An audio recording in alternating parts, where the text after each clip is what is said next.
Where do you get the worst health advice possible? Meet the media. In my previous video about negative body image, I already mentioned media as a very negative thing, especially about the way you perceive yourself as a person. And now I think it's time to explain to you how the healthcare organizations as well as the media work and what they do to your health. I'm pretty sure that you've heard the news about the World Health Organization sending out a message that red and processed meat can cause cancer.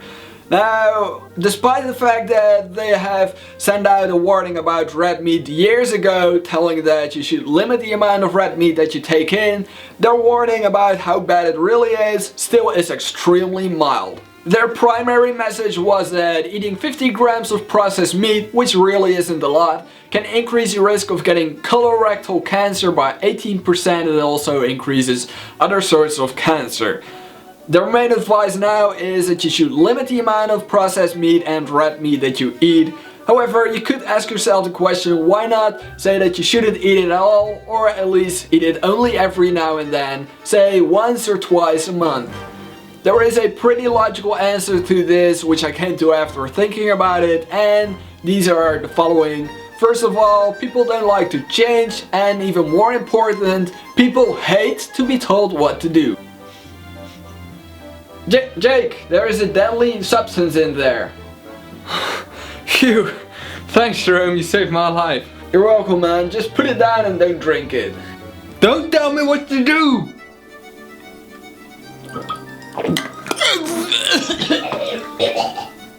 You can really see how stupid these extremely mild recommendations from the WHO are when you look at it through the eyes of the media.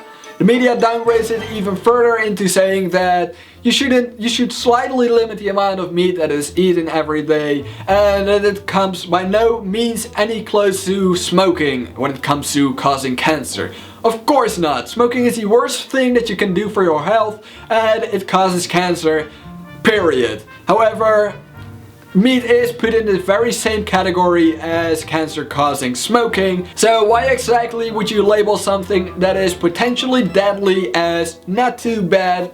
It is as saying you should only smoke 1 pack of cigarettes a day opposed to 2.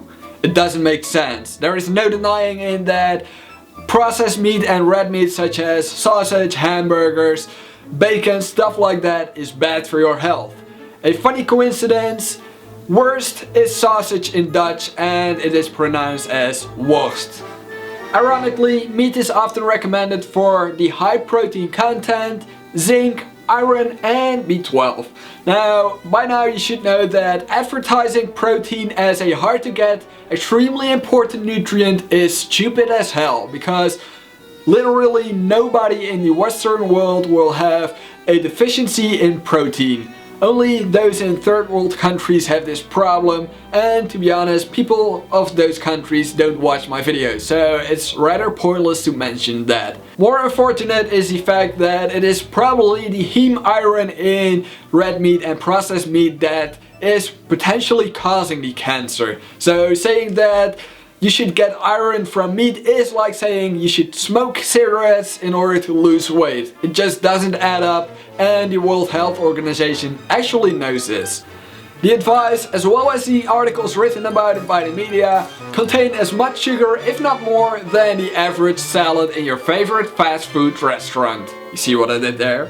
They sugar-coated everything, so the extremely hard claims that can be made from the systematic review of 800 studies, and they all did this to clear our conscience as well as their own. We are great at ignoring and denying hard facts when these hard facts, aka the truth, is inconvenient to us, and the World Health Organization probably knows this and therefore tailor their advice to those who can get through the huge layer of sweetness without dying of hyperglycemia. These media articles are most likely written by someone who eats meat themselves because they like the taste of it and don't want to give it up. Who cares about their health, right? Unless you're in the hospital, of course.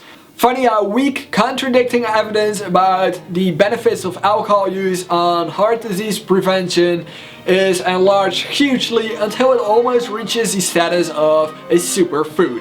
These articles, by the way, are most likely written by an alcoholic. just so you know. That's how you should see the media. They tailor myths and facts in such a way that they can make the headlines and you will buy their garbage. I've been interviewed by a lot of interviewers and professional newspapers.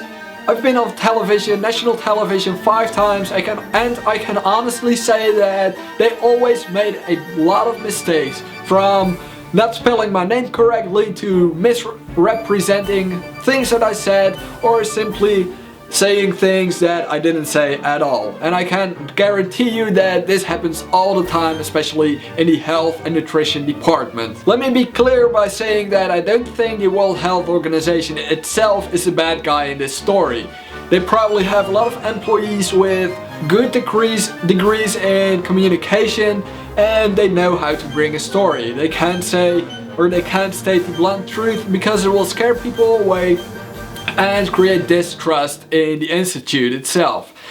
Now, for those who don't know, the study that this advice is based on is not simply one study, or actually it is, but it's called a systematic review, and they put 800 results of research into one study. So 800 studies are combined into one big study, and they base the conclusion that eating meat can cause cancer. Now, note that the formulation of the sentences that they often use in research is always rather mild, and that's because it has to leave some room for other researchers to try to disprove what the first researchers have found. That's it for this video. Thank you for watching, subscribe for more, and also make sure to comment on this video, letting me know what you think about this story and this video. I hope to see you next time.